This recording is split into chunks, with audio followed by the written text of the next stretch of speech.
Welcome to the IPX True North podcast, where we connect people, processes, and tools. Hello, and welcome to today's episode of the IPX True North podcast, where we dive into the principles, processes, and tools that bring true operational harmony. So I'm your host, Brandy Taylor, and I'm joined today by a guest whose expertise in helping organizations bridge the gap between chaos and clarity, Thomas Miller of IPX. Good morning, Thomas. Good morning.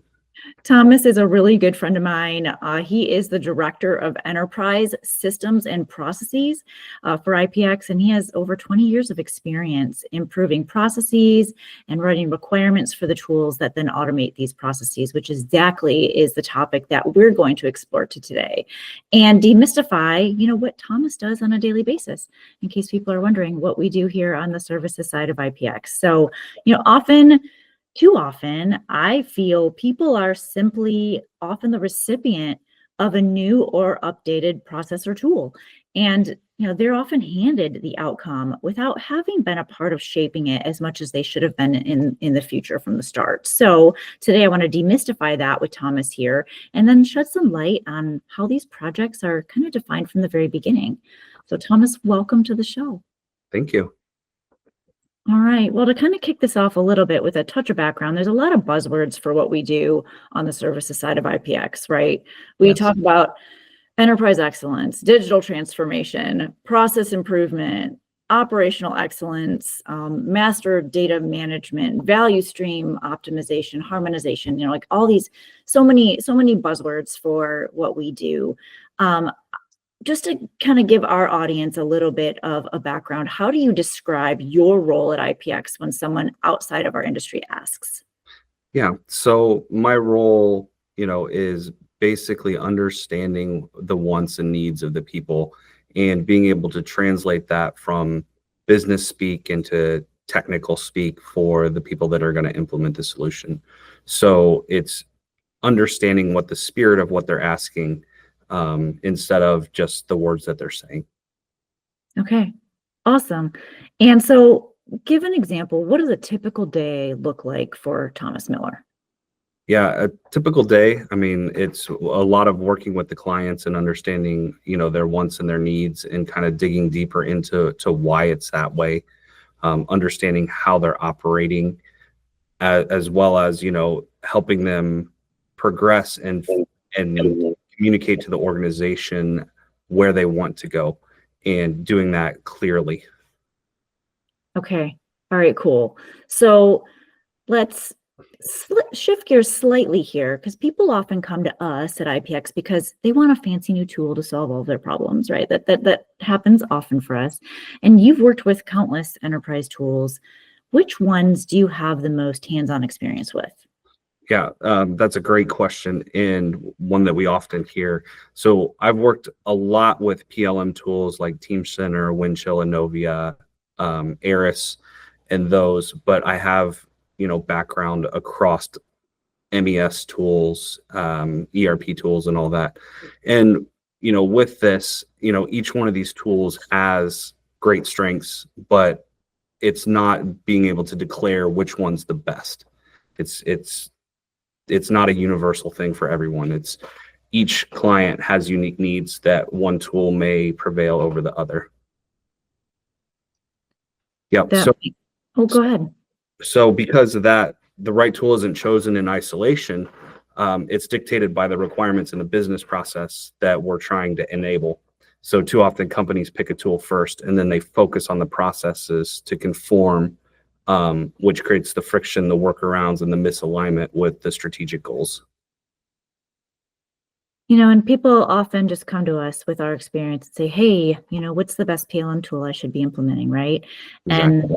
And I think that's, there's not an easy answer to that, right? We can tell you the ones that are great and that can do a ton of great things. But again, there's no one size fits all, and it's not like there is one best or the three top best. It's really based on what the wants and the needs are of the business. Absolutely. Yep. Yeah, which is, kind of why I use the approach of, we got to understand what the business processes are first, mapping them out, of what they currently look like and working on future states so that we can help identify those gaps and clarify what success and what a client's utopia looks like. And then from there, we have to document the requirements, the business requirements clearly, because this translates the needs and the wants into kind of a structured and testable set of requirements that distinguish the must-haves from the nice-to-haves. And then ultimately what we do is we take those requirements and business processes and evaluate those against the tool. And this helps us assess the capabilities of whatever tool it is, whether it's PDM, PLM, ERP, MES, etc. We use those to document against the documented requirements and see how well they support that process flow and the compliance. And then finally, we have to factor in the scalability and the culture. It's culture is a huge aspect of this, and that will help or hinder the success of deploying, any tool in the system if the organization isn't ready for it or there's concerns. So it helps with that user adoption. One thing you mentioned there that I just wanted to highlight on is we're not just talking about PLM. Often PLM is where people come to us for because of CM2 and they think change configuration management, they think engineering data, but CM2 truly is end-to-end, right? So, and there's multiple tools that are engaged in that process across your digital thread. And we work in all of them. So, it's not just PLM, right? It's truly requirements management. It could be MES, it could be QMS, it could be ERP, it could be any of those. Exactly. Now, one thing I wanted to clear up, kind of a big misconception that we often hear is too often teams say that they've gathered requirements, right? And when we dive into what they mean by that, they're really pulling people together in a room and they're brainstorming in Word or Excel of what they want this tool to do. And so why does requirements gathering often fail? And then how do we help people move away from those vague ideas in Excel to communicating clearly what are the wants and needs that you're looking for? Yeah, absolutely right. There is a common misconception. Requirements gathering often fails because teams confuse it with informal brainstorming sessions rather than structured iterative process. Just capturing the ideas in Word or Excel might help to start those conversations, but it really rarely ensures the clarity, alignment, and traceability across everyone. And it's because you don't dive deeper. You look at the surface. So why does it always fail, or why does it tend to fail? There's a lack of structure. So brainstorming doesn't differentiate between wants, needs, and constraints of the system and the process. And also, one big thing that we see is there's no shared language across teams, even within the same organization or across the same functions. So without those consistent definitions and formats, stakeholders interpret those requirements quite differently. And when you have those spreadsheets and documents, there's often a lack of version control or linkage between the design, testing, and change management. We recently had a client that was doing a change process and for their entire organization, and they had 10 requirements for an entire change process. That's very high level, and it's barely scratching the surface. And then also there's the missing context, right? So brainstorming focuses on what we think we need instead of validating against those process gaps, what the user does on a day-to-day business or what the business's objectives are. And in order to move forward, right, you have to have that mentality or the shift from gathering to elicitation and validation of the requirements. So you're actively engaging stakeholders to map out, the as-is processes, the to-be processes. You're confirming those through interviews, through meetings, after processes are developed, and even into prototypes. And I like to use a structured format when I'm capturing the requirements so that they are clear and testable. So I always follow an I want so that acceptance criteria format, which helps distinguish between the functional and non-functional needs of the organization. So it helps those delivering it understand what the tool must do, or is it business process, and so forth. And then additionally, it allows us to link those requirements to the objectives we're trying to meet, right? Just because someone has a requirement doesn't mean it actually fits into the current process. So we have to make sure that those align with the business goals and they're measurable so that we actually can say, hey, we've actually efficiently done this process. And, this helps by implementing tools that are requirements management platforms. So they help connect those requirements from design testing and through all the changes. And then again, it's iterative. It's an iterative and validation process where you treat the requirements as living artifacts that evolve through feedback, review, and impact assessments, just like our change processes should. So, moving from these vague lists to structured requirements ensures that stakeholders share a single source of truth, driving for better decisions, reducing that rework and improving the overall quality of what their needs and wants are. So what would you say to someone who says, well, I don't really need requirements, we're going to go out of the box? Yeah, out of the box is one of those things where the tool can pretty much do whatever you want. You still have to configure it to map to what your current process is. And what we most often see is the current process is years that have just built on because we had a failure here, we had that. So it's not necessarily fixing the root cause of the issue, but it is, band-aiding something that didn't work or we had an escape. So, you need to follow through and make sure that the tool's configured correctly. So commercial off the shelf or out of the box is kind of a misnomer. And I know like our system integrator friends and, tool implementers, they're so good at what they do. They want to automate your ways of working. They want to automate what you do today. They're not there to improve your ways of working per se, right? So you may get some efficiencies from automating, but if you have a clunky process that has a lot of those band-aids like you're talking about from an audit or from quality issues or whatever, where we've done these band-aids and small fixes, it becomes a very difficult and cumbersome thing to automate. Exactly. Yeah. Automation, if you don't have a good process, just allows you to create bad data quicker. Yeah, nobody wants that. No, they sure don't. But another thing I want to get your brain on is I want to clarify something that's pretty fundamental for us, but maybe not for others, is what is the difference between a business requirement and then a functional specification? Yeah, this distinction always gets blurred, but it's critical to understand what its intent is for alignment across the organization, not only with the business, but also with the person that's implementing the solution. So the way I like to think about it is a business requirement defines what an organization needs to achieve and why.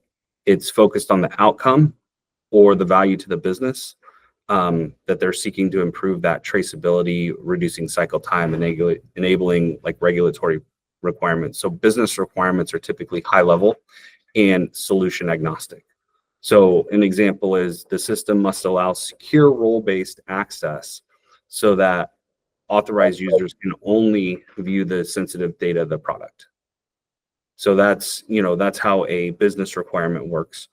Now, a functional specification defines how the system will meet those business requirements, right? It's much more detailed, it's technical, and it outlines the behaviors of the process and the tool, with the inputs, the outputs, and how it interacts with the users and also other systems to fulfill those business needs.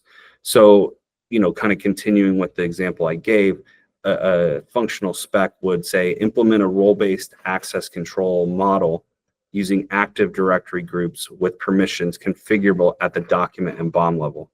So basically what it's saying is now we've gotten into the solution with the functional spec, whereas the business requirements are the needs and the wants of the business. One way to kind of, recap that is the business requirements are the what and why. So the value and the outcomes that are expected. The functional spec is the how. How is it designed? How is it implemented? Keeping the separation is quite important because business requirements ensure that we're solving the right problem, while the functional specification ensures we're building the right solution. Got it. So if I can oversimplify for a minute, it's kind of like baking a cookie, right? Like where, the business side says, what do we want, right? This is what we want, and this is what we enjoy. This is the things that we need. But then the system integrators, they need to write that recipe, right? Like what's the best way to achieve those requirements? There may be multiple ways to do that depending on the tool. Exactly. Yep. Amazing. So in so many people's solution, right? They want to give you, hey, I've done this in this previous tool or at my previous job. This was a great way I want it to do this. Well, that may have worked really well in one specific tool, but it may not work the same way. And so you're solutioning, you're telling the tool what's the best way to do something, when in reality, you need to let the tool help you figure out what is the best way to do something and come up with the most simplest, best, and optimized solution. Yes. Yeah. And the current tool that you've picked may not be the right tool for those set of requirements. So you don't want to tie in solution in specific tool. You would like the system integrator or the IT folks to figure out what's the best tool for those requirements. I like it. Okay. So at IPX, we're more on the business side, right? Like we're process people. So we want to help you with that optimized process first. That's how you're going to get your business requirements. Then that's how you're going to communicate very clearly your wants, your needs, your expectations to then the solution or vendor in order to get what you're looking for. Yes. Okay. All right. Amazing. So some people think, well, how do I know what my business process needs to be, right? Let's say they're not using someone like yourself or IPX to help us with this. We do have a CM2 500 standard that is provided as a part of our certification training. So I'd love to hear from your perspective, what exactly is this CM2 500 and how do organizations use it? Because I'm guessing many people come out of our training and they're not sure what to do with this thing, right? So tell me your thoughts. Yeah. So CM2 500 kind of is that enterprise level standard for integrating, configuration management into the broader business, and it helps address the governance, the digital thread, closed loop processes, and ensuring that data stays accurate and aligned across its entire life cycle. And this includes, process mapping, maturity assessments, optimization strategies to scale CM beyond engineering and into, other areas like supply chain, manufacturing, quality, service with that. And so organizations can use this to assess and benchmark their current process maturity and help them identify gaps. It also helps those organizations with integration, right? Because it aligns the ERP, the PLM, the MES, QMS systems under a common set of principles, right? So it's not just a PLM or a PDM tool. All of these tools should adhere to the same logic and the same commitment. And then, we use this to help understand and identify potential cycle time changes and improving data integrity and minimizing downstream work with the CM2 500. So it's all about process optimization. And then, if you look at it at a really big scale, it helps with that digital transformation of roadmap where it supports building this scalable digital thread that helps connect those design, the requirements, manufacturing, field service data into each other. So in different words, would you say that, the CM2 framework, which includes the CM2 500 standard, is, a guiding light, is maybe a word I might use to help organizations figure out, okay, we know we've got some problems, but we don't really know how the best ways to fix them. So the framework of CM2 really just gives them, we call it true north, right? Of the best practices of 40 years across industry, across the globe. And this is the way where you don't have to, if you implement all of CM2, but if you have pain points, now we know how to surgically go in and use the CM2 framework and the standard to then figure out how do we surgically solve this specific pain point, right? You may have other things you're not doing exactly the right way, but it's working for you and it's no problem. So you want to use this in a tactical way to then help improve those pain points within your business. Yes. Yep. CM2 is that guiding light, or those guiding principles that help, align everyone to what we want to accomplish for a specific pain point or the entire organization. Okay. All right. Very good. So, just discuss a little bit of a different standard for a second. So some of our military friends and governmental friends, they are often required to utilize EIA 649. This standard often gets referenced for the standard for configuration management. So let's talk about that for a second. For teams who are relying on 649, what might shift if they were to adopt CM2 instead or in addition to? Yeah, so the EAI 649 is a great baseline for configuration management that helps kind of establish those core principles for identifying, controlling, and verifying configuration items. However, it's intentionally focused as guidance. It tells you what a good configuration management solution looks like, but not how to implement it across the enterprise. So, what kind of shifts with adopting CM2? So, EIA 649 is the guidelines and CM2 is the prescriptive practices. So where EIA 649 provides those flexible principles that each organization interprets and applies differently, CM2 offers a prescriptive closed loop methodology that helps define, roles, workflows, decision points, reducing the ambiguity and variability across the teams. So CM2 really just enhances 649 and provides the, kind of how to on it. And with that, EAI 649 is kind of often applied to just engineering or in kind of programmatic silos, whereas CM2 kind of expands the configuration management across the enterprise. So it integrates, engineering, supply chain, manufacturing, quality, the services into kind of this single digital thread. And then with change management, right? So EA 649 supports a structured change control, but it doesn't necessarily address like the cycle time of the change or the process agility that's needed.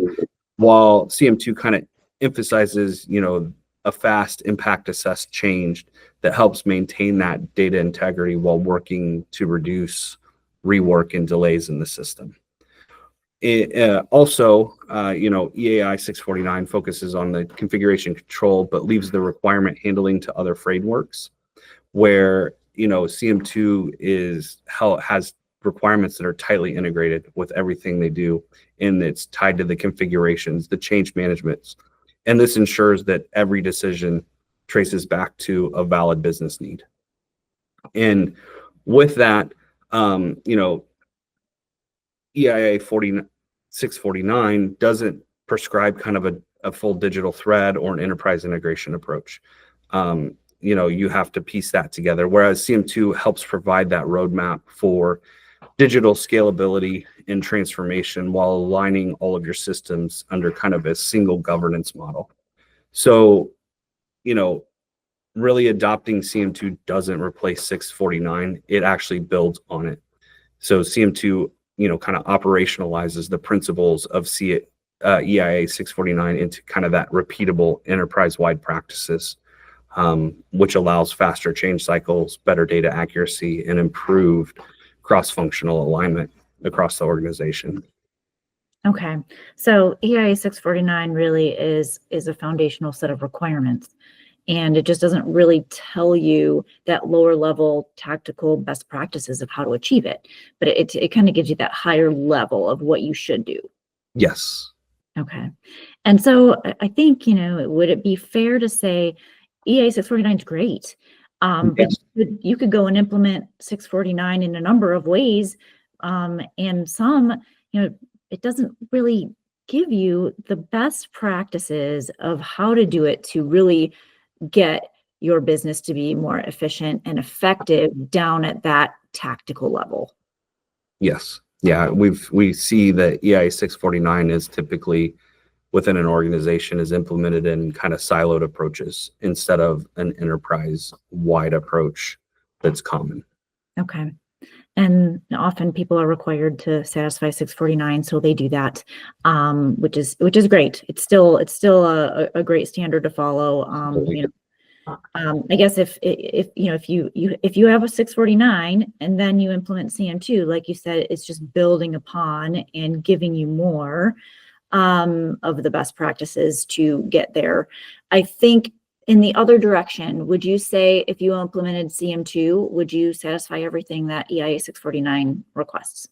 Yes. Yeah. I think if you implemented CM2, you would meet and exceed the requirements in EIA 649. Okay. So let's talk a little bit about some real world traps, right? Like some of the biggest mistakes that people make when they're selecting, they're implementing, or just trying to improve, the tools that they got. So tell me a little bit about your brain there. Yeah. So there's a lot of areas and, many reoccurring mistakes organization makes when, selecting a tool or implementing it or even trying to improve the process. Most of this stuff or the issues stem from putting the tool ahead of the process and requirements, or underestimating the culture and the organizational factors. So what do we mean by some of this? One is, many teams rush to pick the best tool based on features or popularity rather than mapping their current and future state processes and documenting those business requirements first. And this leads to forcing processes to fit the tool rather than selecting a tool that enables your desired ways of working.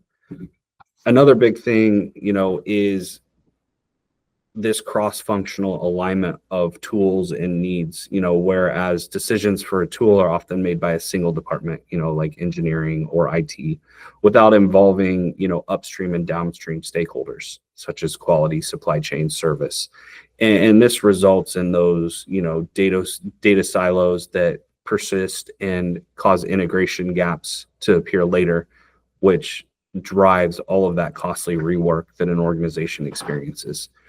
And then, with all of that data, right, there's this understanding of data readiness and data governance. Teams implement these new tools on top of incomplete or inconsistent data. So they're missing data when they go into this.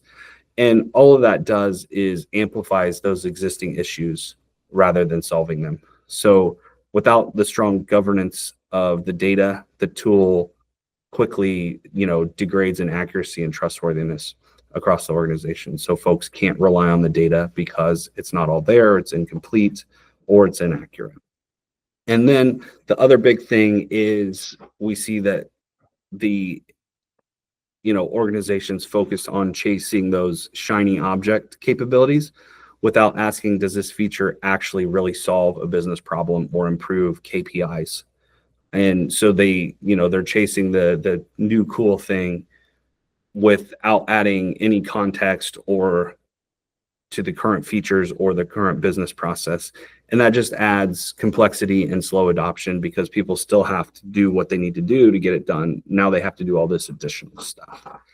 And then one thing, is enterprise tools succeed or fail really based on the people, not really the technology. So skipping that training, the communication, the stakeholder buy-in results in these low adoption rates. They result in these shadow systems where people are now doing extra work because the tool doesn't meet the requirements or doesn't facilitate that fast, efficient process.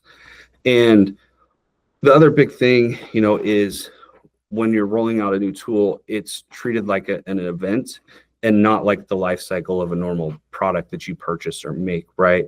The teams go live, and once you cross that finish line, they are like, we're done, good. And instead of starting, the continuous improvement, what's going on, where can we do better? So these refinement and feedback loops are required and absolutely needed so that the tools don't become misaligned and they meet the evolving business needs. So kind of, in short, the business traps, the biggest traps is thinking the tool is the actual solution. And the key is understanding and optimizing your business processes and requirements first, then selecting and implementing the tool that fits those requirements and processes while investing in the government's adoption and continuous improvement of the new tool that's been implemented. So, for a long time, we've heard our CM2 trainers over decades say tools lead, fools follow, right? So we always say processes lead, tools follow. If tools lead, fools follow. So that one always seems to stick in people's heads if you need something to help remember which way it really needs to go. And, again, I think, like you said, people think that tools are solutions. And I think tools often, present themselves as solutions. But, like you said earlier, they can automate, a really great process and give you a really great solution, or it can automate a really cruddy process and be cumbersome and just get you bad data faster. So making sure we're, it's just the tool's only going to do what you tell it to do. So you just need to make sure you got good stuff going in on the front side. So. Yep. So we know change is really hard. We talk about this all the time. It gets kind of cliche, but it is really hard, and organizations really struggle with this.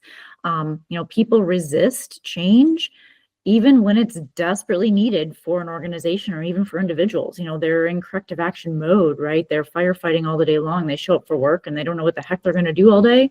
And that they give up on planned work because they know that they're just going to support whatever's thrown at them. So we all know that we need change, that we need to be better. We really don't have a lot of excuses here anymore. So I guess, from all of your years of experience, what is the best way to create change that really sticks and is really adopted? Yeah, you're absolutely right. Change is hard, right? Even when the need to change is completely obvious. And the biggest lessons that I've learned is that lasting change isn't just about rolling out a new process or a new tool. It's really about shifting the mindsets and embedding the new behaviors in the culture. And, this is what I kind of see that works for me when we come in and do service engagements. We always start with the why. People rarely resist change itself. They resist that kind of uncertainty that comes with change. So when you can clearly connect the change to the real business pain points and personal benefits, this reduces rework, this helps improve your workload, you kind of start turning that resistance into the understanding. And with that involves those folks earlier. So what I've found is the fastest way to create ownership is to co-create the change with all of those stakeholders. So those that will be living it daily. This involves cross-functional teams defining the requirements, mapping out the processes, piloting those solutions so that they feel it's their change. It's not a change being imposed on them. And then make those incremental changes and make them visible. Big bang changes can overwhelm anyone. So instead of the big bang change, you break it into smaller pieces and kind of celebrate those wins, show visible progress, and that builds the momentum and the trust. And also you want to focus on enabling the users and not enforcing them, and not necessarily enforcement of using it. So this comes along with that training isn't necessarily enough. There may be coaching, there may need to be additional reference materials, and champions who can help answer questions as the users come up. So training those SMEs and reinforcing these new behaviors in real time, along with bringing them along for the ride. And then when you kind of get into the sustainment of the change, it needs to be part of the daily work. So it needs to be shown in the metrics or the reviews or any decision-making framework that folks should do. So this should reflect that new way of operating, so people don't kind of slip back into those old habits. And a big one a big one I noticed is acknowledging the cultural side, right? change impacts the identity of people. They might feel a loss of control or fear of obsolescence in their jobs. So you should address those concerns openly and show them how the change benefits them as an individual, not just the organization. And really, the change sticks when it's co-owned and not mandated. And when people see the purpose and are part of the solution and feel supported throughout the transition, that resistance really turns into this advocacy. And, that's what helps make the change take hold. And this is something we talk about all the time, and it's just not emphasized enough, is that this is important. The people piece will make or break anything, and anyone who's been through one of these experiences has learned that. It's the requirements and the tool and the process. Those pieces are easy. It's the adoption piece that is the hard piece, and making sure that it does serve the organization, and that you're listening to the organization and continuing to take their voice and incorporate that in is crucial to the success of these projects. Yes, it absolutely is. The people aspect should never be underestimated. So for everyone listening, can you pinpoint one thing maybe that you wish more people understood about implementation of change to a business? Yeah, if I had to, kind of pinpoint one thing, it's this: change isn't just a project. It's about shifting how people think and work. Too often organizations treat change implementation kind of as a checklist: new tool, new processes, go live date. But if you address the human side of why it matters, how it improves their day-to-day life, and what support they'll have, people will quickly revert to those habits, no matter how good the solution is. The real key is to design the change around people, not just systems. So when employees see their input reflected in the solution and understand the value to them, not just the company, that's when the changes truly stick. Yeah, then it becomes that new baseline, and then you're starting from there for any continual improvement moving forward. Yeah, exactly. Okay. All right, very cool. Well, we've shared a ton of really great aspects, and hopefully we've demystified a little bit of what happens behind the scenes here when people get new processes and tools. Can you maybe take a moment before we close here and just share maybe a memorable moment for when the CM2 standards or CM2 framework really made a measurable difference from your career so far? Yeah. So one example that kind of stands out is with a manufacturer that struggles with frequent rework or delayed product launches. And this is typically due to misalignment in the change processes and the data. So, if you have engineering, manufacturing, and supply chain, they each have their own version of the truth. And changes often took weeks to flow downstream. And, when we started to introduce the CM2 standards, a few things started happening. The change process was centralized with clear ownership and traceability. The requirements, the configuration, and the change notices were all linked in a kind of a single closed loop system. And the cross-functional teams began reviewing changes simultaneously. So they assessed the impact together instead of, kind of this sequential or serial approach. So that helps cut down that approval time quite dramatically. So, what were the results? Within a year, they saw a 40% reduction in change cycle time, and a measurable drop in late stage change reworks, which, savings that directly translated to faster time to market, improved customer satisfaction. And, what made it memorable wasn't just the metrics, it was watching the cultural shift. Teams that once worked in those silos started collaborating around this kind of shared framework of CM2. And then, for the first time, folks trusted the data they were working from. And that trust became the foundation for improvements across the enterprise. So, I highlighted a bunch of buzzwords at the beginning, but as you're talking through this here, I think another buzzword that what we're talking about here, right, is this organizational or enterprise integration, right, is really the key. So it's just another piece of what needs to happen to gain the benefits that people are looking for. Exactly. All right. Well, thank you so much, Thomas. These have been absolutely brilliant insights. I hope them very helpful for others listening. Just thank you so much for sharing your expertise and cracking open these nuances of digital transformation for everyone. I think I'm disappointed we haven't pulled you on here sooner. So thanks for doing this with me. And if listeners want to learn more about these topics or about how to do this better or your lessons learned, is there a way for them to connect with you directly? How would they do that? Yeah.